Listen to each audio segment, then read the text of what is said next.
Our first speaker today is Thomas J. Ward. He is the Professor of Peace and Development Studies at HJ International. Immediately prior to this current role, he served for 3 years as the President of HJI and then has stepped back so that he can focus more on writing and teaching. And for the previous 18 years, he served as the Dean of the University of Bridgeport's College of Public and International Affairs, where he taught graduate courses on culture and development, peace and conflict studies, and political and economic integration. Dr. Ward has lived and worked in the United States, Europe, Latin America, and East Asia. And an interesting fact, he can lecture in 3 different languages, French, English, and Spanish. And I am taking one of his courses at the moment, so please be nice to me, Dr. Ward. Okay, over to you. Thank you very much, Roger. You're hard not to be nice to. And greetings to everybody, and thank you so much for being here today. I hope my presentation today is not too theoretical. My focus today is on the thought of Adam Smith and its implications for us today. So it's a privilege to be part of today's panel, and I hope that what I can share here will be of some value. The title of my talk is Adam Smith, Misconceptions and Limitations. Adam Smith is one of the key figures of the Scottish Enlightenment. Probably the key figure would be John Locke. There you have Adam Smith. On his left is David Hume.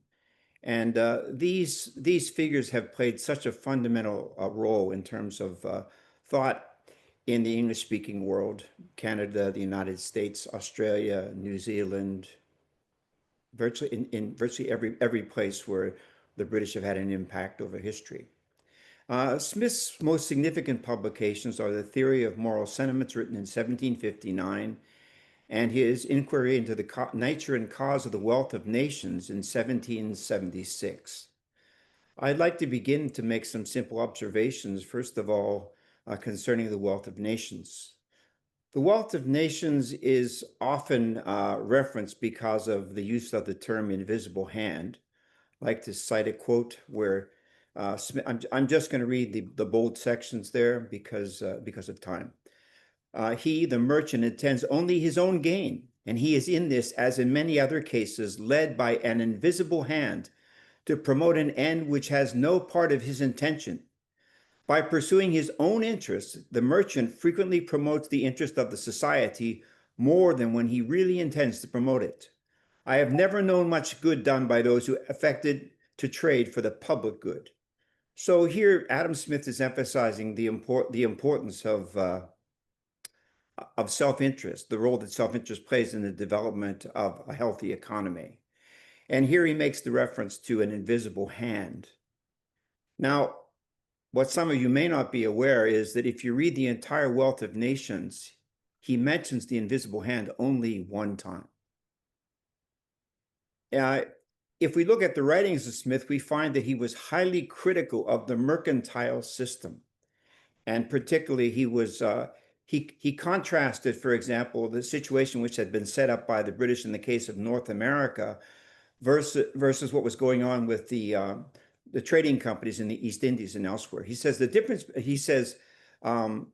between the genius of the British Constitution, which protects and governs North America, and that of the mercantile company, which oppresses and domineers in the East Indies, cannot perhaps be better illustrated than by the different state of those countries.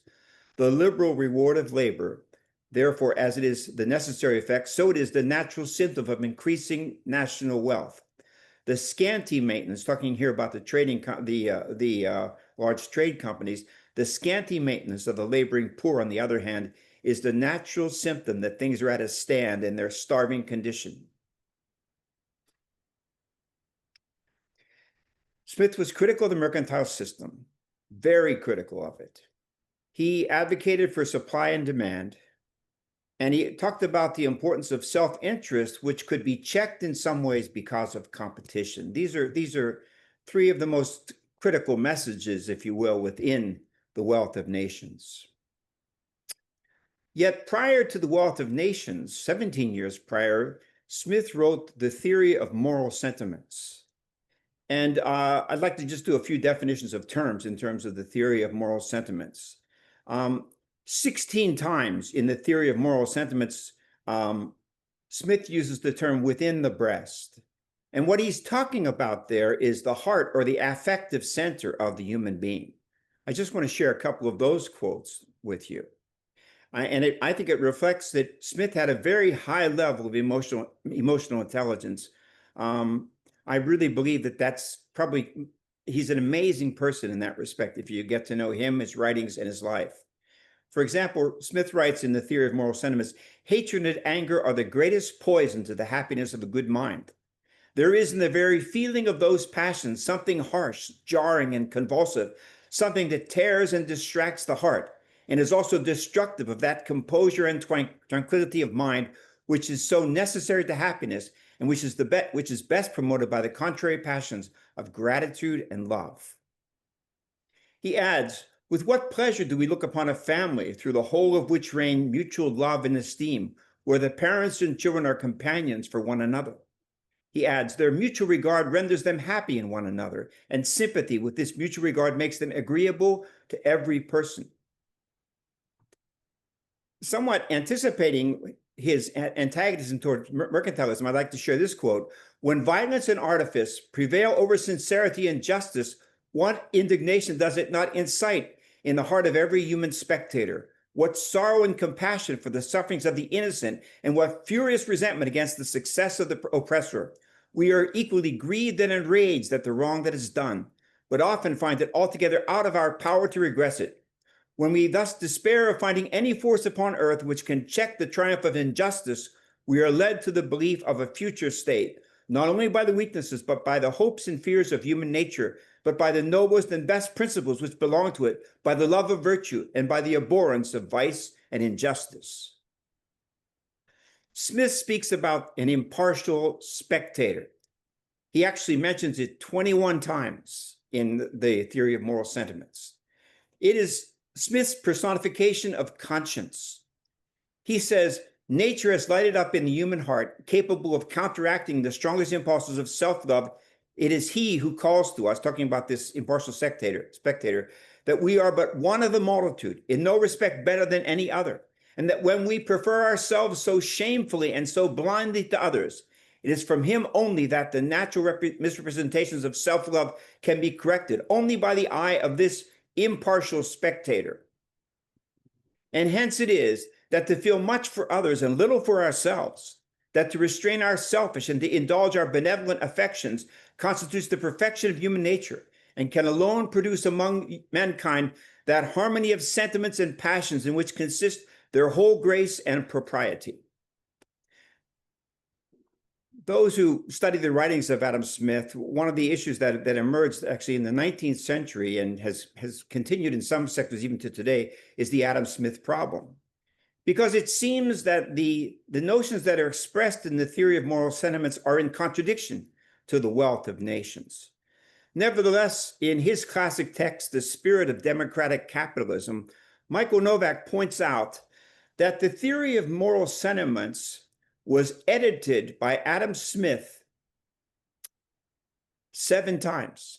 The last time, just about a year or two prior to his death. It was a text that he greatly valued and which gained him great renown. For example, in Europe, Voltaire was so admirable of Smith because of the Theory of Moral Sentiments and what he addressed there.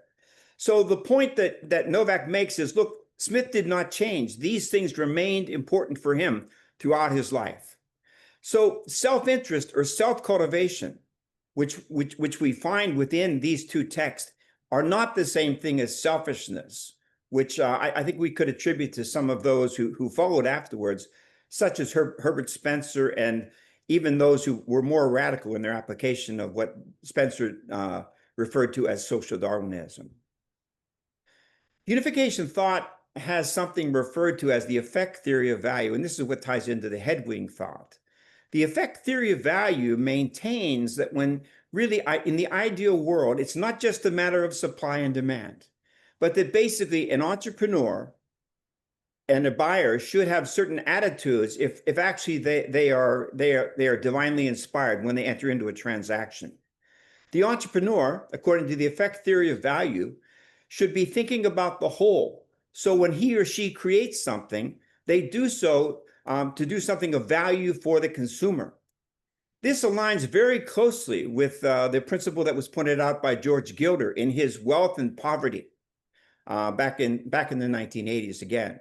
And he emphasizes that really the producer, it should be the producer, the entrepreneur, is preparing like a gift to bring to the market, that those who see it can be able to value it and determine whether or not it's something that they want to add to their collection of things. The individual purpose should be to earn a reasonable profit. However, the main purpose should be to create something of value. And then, of course, to earn a reasonable profit, to be able to take care of one's family, to be able to maintain one's employees, and also to make sure that the company, the enterprise, can have genuine longevity. The purchaser, at the same time, should go to the market and should go there to appreciate the work of the creator or the producer. As Adam Smith said, he therefore appears to deserve reward, who to some person or persons is the natural object of a gratitude which every human heart is disposed to beat time to and thereby applaud. And the individual purpose, according to the effect theory of value, would be to purchase a product at a fair price. Now, this may sound very far-fetched, but I want to give a historical example of the consequences of the absence of the effect theory of value in an economy driven only by supply and demand. So I'd like to talk about the rise and fall of the American auto industry. I grew up in the 1950s, and I know every one of those cars by heart, and anyone who's my age, they do as well. This is the 1953 Ford, this is the 54, this is the 55, 56, 57, 58, 59, and 60. Do you notice the dramatic changes every year? So what did you feel when you're a kid like me, when the 1960 Ford looks like this and you're still driving in a 1953 Ford? You felt embarrassed. You felt ashamed. And this was something that was being done by the American auto industry, really to pressure people to buy a new car every few years. Otherwise, it was very clear that they were not at the level that they wanted to be economically. They didn't have the same prosperity as others. How did the US lose the auto market?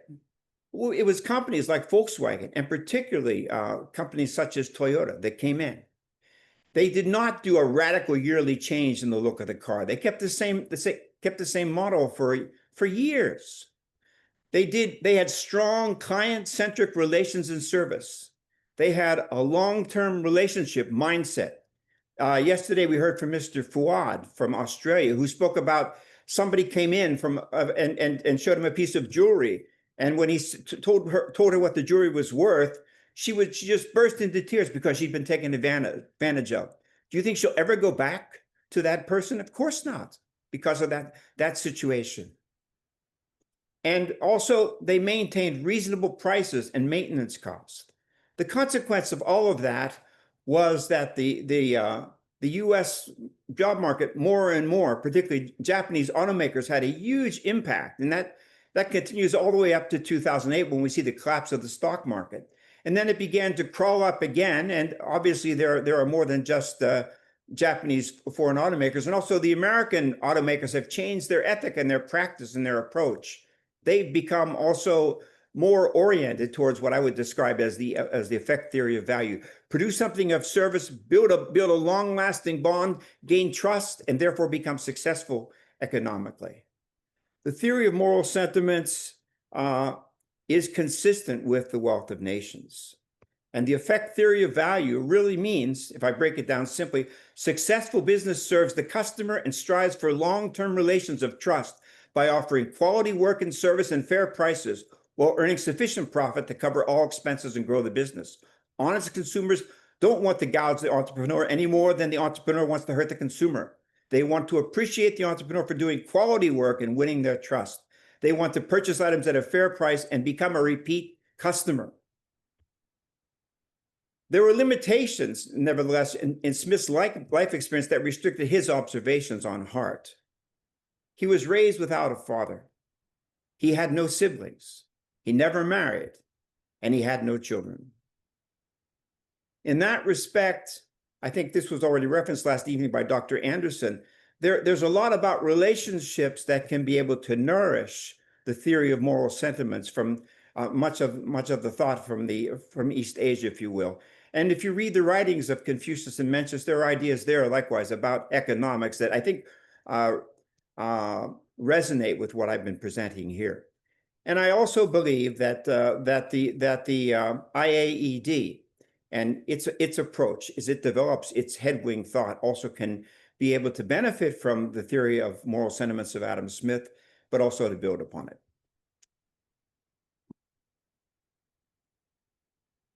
And that's it. Thank you very much. Excellent. Thank you very much for that insightful presentation. I feel like I got a preview for next week's class. So thank you. I had a question around here. First of all, thank you for really highlighting the fact that Adam Smith, at his essence, he was a very moralistic and very religious man, I would say. And that was something that doesn't often come out in discussions around his economics. But how does this theory of effect theory of value apply in, for example, the service industry? It seems like it's very much focused around the product here. But I was thinking of things like Google, which makes most of its money through advertising, for example. So how do you describe it in those terms? Well, I think in every case, I mean, the point is that it's very important to be consumer friendly. If you're only thinking about, about getting clicks or other things, it's at some point people will go away. I mean, what I think I find it very interesting in terms of, any kind of service industry nowadays. You could contact them right away afterwards. How did you feel about your interaction? What do you think that we can do better? Were you dissatisfied with anything? How would you rate the person that reached out to you? I think that yes, I see Alan Saunders said Amazon's a good example. Yeah, Amazon is excellent in that. They're constantly following up. And if there's something that's wrong, they correct it immediately. I bought a book from Amazon last week, which I was looking forward to read, and I got the book home, and it was about it was like a third of an inch thick, and I just paid $18 for it. Hmm. And I just wrote and I said, I'm not even going to read this. I feel like I've been taken advantage of. And Amazon just wrote me back right away and said, we've already reimbursed your account. You can keep the book. So, that makes a huge difference. So I do think that we can that this does apply likewise to the service industry. Yeah, thank you. So we're going to move on so that we can give everybody a chance to give their presentations, and then we'll have some time at the end.